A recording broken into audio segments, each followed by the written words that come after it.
नमस्कार दोस्तों, हमारे YouTube चैनल स्टॉक टाइम में आपका स्वागत है। इस वीडियो में हम बात करेंगे क्राफ्ट्समैन ऑटोमेशन के क्वार्टर 4 के नतीजों के बारे में। साथ ही साथ हम अपार इंडस्ट्रीज़ के क्वार्टर 4 के नतीजों के बारे में भी डिस्कस करेंगे।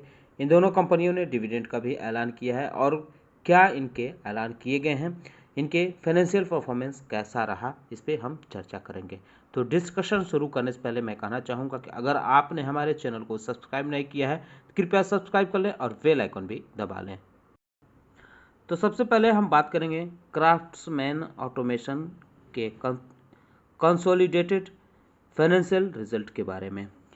अगर इसके टोटल इनकम की बात करें तो इस बार के क्वार्टर 4 में कंपनी का टोटल इनकम 98,525 लाख रुपए रहा है। एक बात गौर रखें कि इसमें जो आंकड़े दिए गए हैं ये लाख इन रुपीज़ हैं। तो ये टोटल इनकम कंपनी का इस बार के क्वार्टर 4 में 98,525 लाख रुपए रहा है, जो पिछले साल के क्वार्टर 4 के मुकाबले काफ़ी ज़्यादा देखने को मिल रहा है, क्योंकि पिछले साल के क्वार्टर 4 में 66,090 लाख रुपए इसका टोटल इनकम रहा था। वहीं क्वार्टर 3 में इस बार के 75,364 लाख रुपए रहा था। यानी इसका जो टोटल इनकम है इसमें अच्छी खासी बढ़त क्वार्टर ऑन क्वार्टर के हिसाब से और ईयर ऑन ईयर के हिसाब से देखने को मिल रही है। अब बात करते हैं इसके टोटल एक्सपेंस की। तो इस बार के क्वार्टर 4 में कंपनी का टोटल एक्सपेंस 89,377 लाख रुपए रहा है, जो पिछले साल के मुकाबले काफ़ी ज़्यादा देखने को मिल रहा है, क्योंकि पिछले साल के क्वार्टर 4 में कंपनी का कंसोलिडेटेड टोटल एक्सपेंस 57,993 लाख रुपए रहा था। वहीं इस बार के क्वार्टर 3 में 67,412 लाख रुपए रहा था। अगर इसके प्रॉफिट बिफोर टैक्स के बारे में बात करें तो इस बार के क्वार्टर 4 में कंपनी का प्रॉफिट बिफोर टैक्स 9,160 लाख रुपए रहा है, जो पिछले साल के मुकाबले ज़्यादा देखने को मिल रहा है, क्योंकि पिछले साल के क्वार्टर 4 में 8,109 लाख रुपए रहा था। वहीं इस बार के क्वार्टर 3 में 7,973 लाख रुपए कंपनी का प्रॉफिट बिफोर टैक्स रहा था। अब बात करते हैं नेट प्रॉफिट के बारे में। तो कंपनी का इस बार के क्वार्टर 4 में नेट प्रॉफिट 8,023 लाख रुपए रहा है, जो पिछले साल के क्वार्टर 4 के मुकाबले 3,000 लाख से ज़्यादा देखने को मिल रहा है, क्योंकि पिछले साल के क्वार्टर 3 में 5,186 लाख रुपए कंपनी का नेट प्रॉफिट रहा था। यानी करीब करीब 3,000 लाख रुपए ईयर ऑन ईयर बढ़ते हुए देखने को मिल रही है। वहीं इस बार के क्वार्टर 3 के मुकाबले भी देखें तो ठीक ठाक बढ़त देखने को मिल रही है, क्योंकि इस बार के क्वार्टर 3 में कंपनी का नेट प्रॉफिट 5,161 लाख रुपए रहा था। अब अगर कंपनी के स्टैंड अलोन रिजल्ट के बारे में बात करें तो इस बार के क्वार्टर 4 में कंपनी का टोटल इनकम जो रहा है ये 78,995 लाख रुपए रहा है, जो पिछले साल के क्वार्टर 4 के मुकाबले काफ़ी ज़्यादा देखने को मिल रहा है, क्योंकि पिछले साल के क्वार्टर 4 में कंपनी का जो टोटल इनकम रहा था ये 65,968 लाख रुपए रहा था, जो इस बार के क्वार्टर 3 में अगर बात करें तो कंपनी का कुल इनकम 75,223 लाख रुपए रहा है। टोटल एक्सपेंस की बात कर ले तो 70,986 लाख रुपए इस बार के क्वार्टर 4 में रहा है, जो पिछले साल के क्वार्टर 4 में 57,887 लाख रुपए रहा था। वहीं इस बार के क्वार्टर 3 में कंपनी का कुल एक्सपेंस यानी कुल खर्च 67,287 लाख रुपए रहा था। यानी अगर इसके क्वार्टर ऑन क्वार्टर के हिसाब से देखें तो इसमें बढ़त देखने को मिल रही है, ईयर ऑन ईयर के हिसाब से भी अच्छी खासी बढ़त देखने को मिल रही है।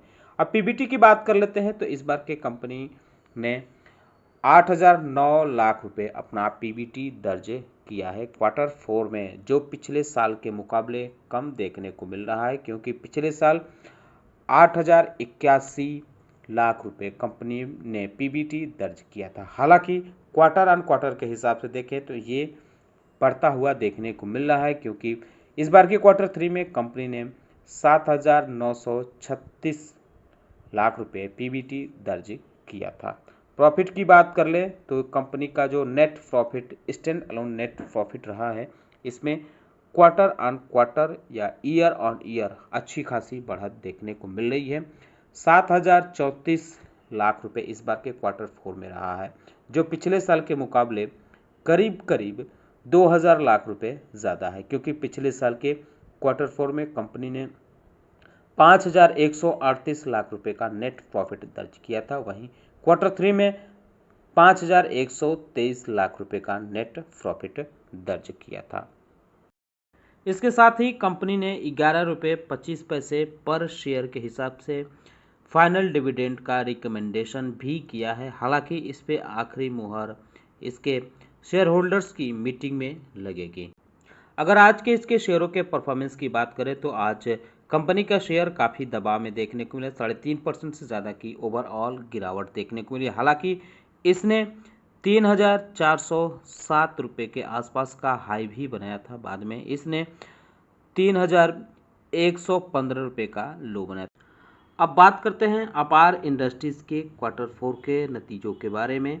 तो ये कंपनी की तरफ से जारी रिलीज है। इसे आप BSE की वेबसाइट से जाकर डाउनलोड करके डिटेल स्टडी भी कर सकते हैं। वहाँ कई रिलीज हैं जिसे आप डिटेल स्टडी लेकर कर सकते हैं। बहरहाल हम बात करते हैं इसके ग्रॉस सेल के। तो इस बार के क्वार्टर 4 में कंपनी का जो ग्रॉस सेल हुआ है ये 4056 करोड़ रुपए के आसपास हुआ है।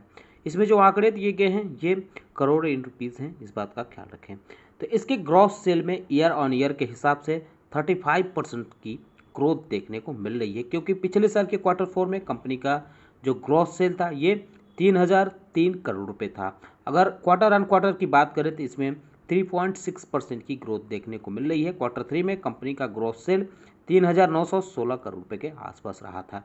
इसके अदर ऑपरेटिंग इनकम में अच्छी खासी उछाल देखने को मिल रही है 274 करोड़ % के आसपास, क्योंकि पिछले साल के क्वार्टर 4 में कंपनी का अदर ऑपरेटिंग इनकम 8 करोड़ रुपए के आसपास था, जो इस बार बढ़कर 32 करोड़ रुपए के आसपास आ गई है। हालांकि क्वार्टर ऑन क्वार्टर के हिसाब से भी इसमें 45.5% की उछाल देखने को मिल रही है, क्योंकि क्वार्टर 3 में इसका अदर ऑपरेटिंग इनकम 22 करोड़ रुपए के आसपास रहा है। बहरहाल हम बात करते हैं इसके टोटल ऑपरेटिंग इनकम की। तो इसमें ईयर ऑन ईयर के हिसाब से 35.7% की उछाल देखने को मिल रही है, क्योंकि पिछले साल के क्वार्टर 4 में कंपनी का टोटल ऑपरेटिंग इनकम 3012 करोड़ रुपए रहा था, जो इस बार बढ़कर 4088 करोड़ रुपए हो गया। अगर क्वार्टर ऑन क्वार्टर की बात करें तो इसमें 3.8% की उछाल देखने को मिल रही है, क्योंकि क्वार्टर 3 में कंपनी का टोटल इनकम जो रहा है ये 3938 करोड़ रुपए रहा है। ये इससे थोड़ा कम देखने को मिल रहा है। अगर टोटल खर्च की बात करें तो कंपनी का खर्च इस बार पिछले साल के क्वार्टर 4 के मुकाबले 29% बढ़ा है, क्योंकि इस बार के क्वार्टर 4 में कंपनी का टोटल खर्च 3664 करोड़ रुपए के आसपास रहा है, जो पिछले साल के मुकाबले ज़्यादा है, क्योंकि पिछले साल के क्वार्टर 4 में 2838 करोड़ रुपए रहा था। वहीं इस बार के क्वार्टर 3 में 3595 करोड़ रुपए रहा था। यानी क्वार्टर ऑन क्वार्टर अगर देखें तो इसका खर्च करीब 2% की बढ़ता हुआ देखने को मिल रहा है। अगर किस पे अधिक खर्च हुआ है ये बात करें तो एम्प्लॉयज़ कॉस्ट पे इसने कंपनी ने इसका 60% ईयर ऑन ईयर इसका खर्च बढ़ा है, जबकि अदर खर्च पे ये 35.9% ईयर ऑन ईयर बढ़ा है। वहीं एम्प्लॉय कॉस्ट की बात करें तो ये 35.8% इसका क्वार्टर ऑन क्वार्टर खर्च बढ़ा है। रॉ मटेरियल्स पे खर्च की बात करें तो ये 27% ईयर ऑन ईयर इसमें बढ़त देखने को मिल रही है। 1.5% क्वार्टर ऑन क्वार्टर बढ़त देखने को मिल रही है। अब बात करें इसके profit from operation before other income and financial cost and exceptional items की बात करें तो ये रहा है 423 करोड़ रुपए रहा है। इसमें 144% की उछाल ईयर ऑन ईयर देखने को मिल रही है, क्योंकि पिछले साल के क्वार्टर 4 में यह 173 करोड़ रुपए रहा था। वहीं क्वार्टर ऑन क्वार्टर के हिसाब से देखें तो इसमें 23% की उछाल देखने को मिल रही है। इस बार के क्वार्टर 3 में ये 343 करोड़ रुपए रहा था। अब इसके बात करते हैं एबिटा के बारे में। तो कंपनी का एबिटा जो है इसमें 138% की उछाल देखने को मिल रही है। इस बार के क्वार्टर 4 में कंपनी का एबिटा रहा है 434 करोड़ रुपए रहा है, जो पिछले साल क्वार्टर 4 में 182 करोड़ रुपए के आसपास था।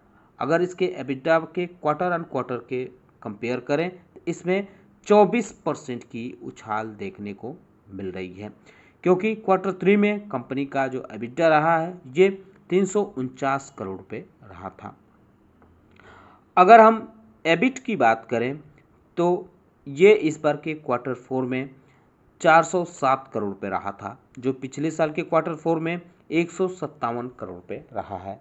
यानी इसमें 158% ईयर ऑन ईयर ग्रोथ देखने को मिल रही है। हालांकि क्वार्टर ऑन क्वार्टर 25% ग्रोथ है, क्योंकि क्वार्टर 3 में कंपनी का एबिट 323 करोड़ रुपए के आसपास रहा था। पीबीटी यानी प्रॉफिट बिफोर टैक्स की बात करें तो कंपनी का पीबीटी में 193% की उछाल देखने को मिल रही है क्वार्टर ईयर ऑन ईयर के हिसाब से, और 42% की उछाल देखने को मिल रही है क्वार्टर ऑन क्वार्टर के हिसाब से। इस बार के क्वार्टर 4 में कंपनी का जो पीबीटी रहा है ये 328 करोड़ रुपए रहा है, जो पिछले साल के क्वार्टर 4 में 111 करोड़ रुपए रहा था। वहीं इस बार के क्वार्टर 3 में 229 करोड़ रुपए रहा था। वहीं नेट प्रॉफिट की अगर बात करें तो कंपनी का नेट प्रॉफिट ज़बरदस्त इसमें उछाल देखने को मिल रही है। कंपनी के नेट प्रॉफिट में इस बार के क्वार्टर 3 में कंपनी ने 242 करोड़ रुपए का नेट प्रॉफिट बनाया है, जो पिछले साल के मुकाबले 193% से ज़्यादा है। वहीं पिछले क्वार्टर के मुकाबले 42% से ज़्यादा है। यानी क्वार्टर ऑन क्वार्टर के हिसाब से और ईयर ऑन ईयर के हिसाब से कंपनी के कंसोलिडेटेड नेट प्रॉफिट में ज़बरदस्त उछाल देखने को मिल रही है। पिछले साल के क्वार्टर 4 में कंपनी का जो नेट प्रॉफिट रहा था ये 82 करोड़ रुपए रहा था। वहीं इस बार के क्वार्टर 3 में 169 करोड़ रुपए के आसपास कंपनी का नेट प्रॉफिट रहा था। अगर इसके एबिटा मार्जिन की बात करें तो इस बार के क्वार्टर 4 में 10.7% कंपनी का एबिटा मार्जिन रहा, जो पिछले साल के मुकाबले ज़्यादा है, क्योंकि पिछले साल के क्वार्टर 4 में कंपनी का एबिटा मार्जिन 6.1% रहा था। यानी 4% से ज़्यादा EBITDA margin year on year बढ़ा है। वहीं इस बार के क्वार्टर 3 में 8.9% कंपनी का एबिटा मार्जिन रहा था। बेहतर नतीजों के साथ साथ कंपनी ने डिविडेंड का भी रिकमेंडेशन इसके बोर्ड ऑफ डायरेक्टर ने किया है। 40 रुपये पर शेयर के हिसाब से ये रिकमेंडेशन किया गया है, पर शेयर 40 रुपये डिविडेंड का। अगर कंपनी के शेयरों के परफॉर्मेंस की बात करें तो आज इसमें 4.5% के आसपास की उछाल देखने को मिली। वहीं पिछले 5 दिनों में 7.5% की उछाल है। एक महीने में 13.5% से ज़्यादा इसमें हरियाली नज़र आ रही है। 6 महीने में इस कंपनी में 118% से ज़्यादा उछाल देखने को मिल रही है। अगर इस साल के परफॉर्मेंस की बात करें तो 67% की उछाल इसमें देखने को मिल रही है। साल भर में कंपनी ने 384% से ज़्यादा प्रॉफिट दिया है। मैक्सिमम की बात करें तो यह कंपनी मैक्सिमम में 8,219% से ज़्यादा प्रॉफिट दी है।